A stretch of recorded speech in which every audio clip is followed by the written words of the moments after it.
Veľké jazero, ktoré sa rozprestiera pred vstupom do nového sídliska Štrkovec v Bratislave, dostalo v minulých dňoch milého hostia. Je ním krásna biela labuť, ktorá sem priletela nevedno odkiaľ. Už niekoľko dní si pokojne pláva po hladine jazera. Vyzerá to, ako by sa tu chcela natrvalo usadiť.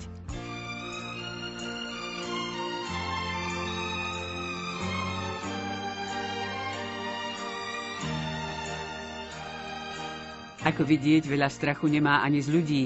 Prichádza k brehu, kde sem tam dostane nejaké lahôdky.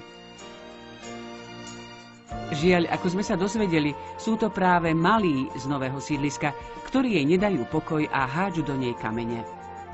Obyvatelia tejto novej bratislavskej štvrte by sa mali postarať, aby takýmto počínaním labuť, ktorá je okrasou tejto peknej štvrte, neodohnali.